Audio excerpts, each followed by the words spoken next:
right. Good morning, everyone. My name is Paolo. I've been an Open Lunar Fellow, and my work concerned lunar power standards. So today I'm going to share with you some of the findings of this research we've done at Open Lunar. This picture that you're seeing was taken in Japan in 2011 in the aftermath of the strongest earthquake ever recorded in Japan's history.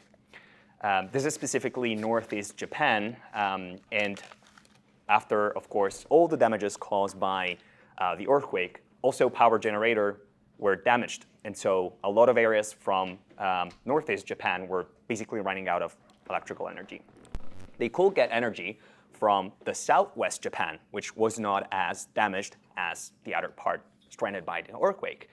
But there was a difficulty because of a lack of coordination on power standards. Japan has a power grid that operates on two different frequencies, 50 hertz and 60 hertz. The reason being that they started importing generators from US and Germany running on two different frequencies, and they spread across the islands. And they never got to agree on which frequency should have been the standard. And so this part of Japan was running on a frequency, and it was supposed to receive energy from the other part of the islands running on the other frequency. But there was a bottleneck because in between these two parts of the grid operating on two different frequencies, there are frequency converting stations, and there's only so much energy that can flow across. And so the possibility of getting help and getting more energy was restricted because of this lack of coordination on power standards. And so this is really to emphasize what the risk and the impact might be of this lack of early decision making on how we should handle power. So why are power standards important? All standards really, but for power, of course, scale is a factor. If we agree on how to do things, we can work together, build larger things. And if we also agree on how things have to be done, we're not reliant on a single organization, single entity, being able to deliver that kind of capability. There's no single point of failure. And this is critical for space as well. So same problem, just a different planet. What I've done as part of my research with Open Lunar was surveying a little bit the landscape, just to learn more about what kind of initiatives and power standards were being developed for space across the world. You can see here a map where highlighted are the countries that are, in fact, developing power standards for space and also have a lunar exploration program. So these are the places where you can expect some lunar power standards to emerge, or at least some precedents to exist. So there's already something interesting going on, and some initiatives are also happening at international level. So there's dialogue between state actors. The most notable ones, you see them listed here. There is the ISO Technical Committee number 20, that's on space systems, and there are standards being developed about power and the moon as well. And here you have US, you have China, you have India, a lot of major space players being represented. Then there is the Deep Space Interoperability Standards. Those are the ones that are regulating how power standards apply on the ISS, and they are serving as an inspiration for other projects like the Gateway. And finally, there's the European Cooperation for Space Standardization, or ECSS, which is another source of power standards, but they're not focusing on the lunar standards in particular. Then we went out and talked to the actual actors, those organizations who have lunar exploration programs. You can see a quick breakdown of their country of origin: China, US, Canada, Europe. And some of them are private, some of them are public institutions, and they have different relationship with power. Some of them plan to provide power on the moon. A few others are planning to use power. Some of them do both. And a few of them are already involved in initiatives concerning power standard formulation.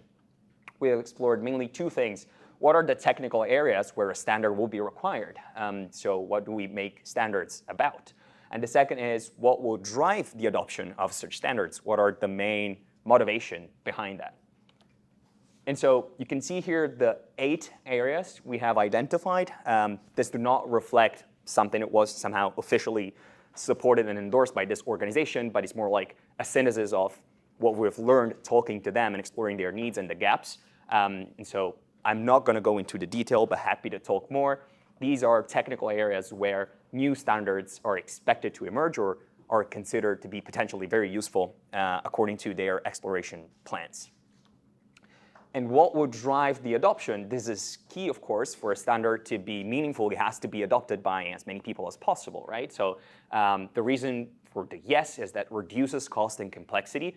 So you can offload some of your power system to someone else. That decreases your cost, allows you to do things in a more cost-effective manner, and reduces dependency on single providers. So I'm not going to commit my very expensive lunar mission to a solution that might not show up, or that's perhaps provided by a single organization. And what about the no? Some of them said that it could harm innovation. It's just too early to standardize something. We're in the process of developing a new technology. We don't want to cast nothing like in stone. It has to be something that evolves over time. And there might not be enough demand, enough people requiring a standard to justify the effort to formulate and to implement a standard.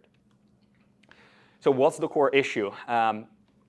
Many acknowledge that standards will indeed be very important on the lunar surface for power, but they are not going to, they don't know what's going to work on the moon. We simply lack knowledge about what is most effective in terms of technology. So they're not going to commit, and they're not going to create that demand that prompts people to offer a standard. And so the loop goes on. And essentially boils down to really this lack of technical knowledge on what's going to work and what's not going to work. And so we've collected some areas. We made a priority list depending on these 4 factors that you see here. It has to be time relevant, has to happen, has to be useful as soon as possible to as many missions as possible. And if we can bank on existing technical knowledge or similar standards, that's an advantage. It means it's a low-hanging fruit. There might be not a lot of sort of innovation and critical IP being developed that's at risk. And then you have to enable this. So our proposal was this dashboard where organizations and actors that are interested in standard can propose a candidate standard.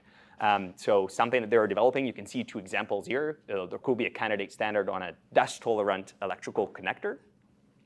And you can list here and track some of the metrics that are key for people to converge around that standard. Lunar knowledge, the TRL, captured by the TRL. There could be much more, of course. And also, who is interested in using that standard, the market aspect, and who is interested in implementing that standard and offering it. So the resiliency aspect, the no single point of failure aspect. It's only once you put all these things together that you really unlock the potential of standards. So in conclusion, tracking the progress is critical to inform all these decisions. And if you do that openly, you can really help people matching their needs and converging together and accelerate the path to this sustainable lunar infrastructure. So if we do it together, it's hopefully going to be easier for everybody. And that's all I had for you. Thank you. Cool. Questions? We have time for one at least. Have any? Sorry, I know a little word. Who's the decider? That's a great question. Right now, the way it works is typically if you have, for instance, your client, let's take NASA as an example. NASA will ask you to implement. Sorry? Repeat the question. Oh, the question is, was the decider, who decides what's the standard? And so it's a lengthy process. And somehow, in many of this 4L, like ISO or ECSS, is a negotiation process. So someone proposes something, it's debated by everyone who is involved, and they finally converge on something. So it takes time, it takes back and forth. But there is also, in deciding what standard ends up spreading the most, it's really the market that has a critical role in there. And so if NASA in their VSAT grant or their nuclear power grant asks for a specific standard to be implemented, there will be an incentive for someone to introduce that. And of course, if that dialogue happens perhaps at the international level, maybe that's going to be a standard that's followed by multiple people. Okay, over here, final question. Yeah, quick question. So, I mean, not quick, but in terms of the power provision standards, have you thought about this in like a time scale? So right now, what might be important is, for example, clean power provision and interfaces that are kind of, one-off, right? We're not thinking about like detaching or reconnecting to things at this moment. Right. And then longer term, like having stable power sources where you're like going up to charging stations. So like there might be different questions and standards for all those aspects. And Totally. yeah, what's your thought? Yeah, no, that's a great question. And in fact, we've tried to capture this in some way by including the time relevance in the criteria for prioritization. And so if you look at the sort of short list there and the ranking, low temperature battery rating seems to be one of the most time-sensitive standard to develop. That's not something that involves grids or large-scale infrastructure. That's something that everybody's using now and for which there's no standard really. Right now, if you use a battery, its nominal capacity, the one that's advertised, is not going to be the one that you will experience when it's cold. It's going to be smaller than that. And there's no standard way to rate that. Nobody follows a standard to test how this performance changes or is degraded. But it's critical to have it now. And so it's on the top of the list. And things concerning like grid balancing, and they are down to the list just because they're probably going to manifest a little bit later in time. All right. Thank you so much. Thank you. Thank you. Oh, I guess. I have a mic for you. Yep.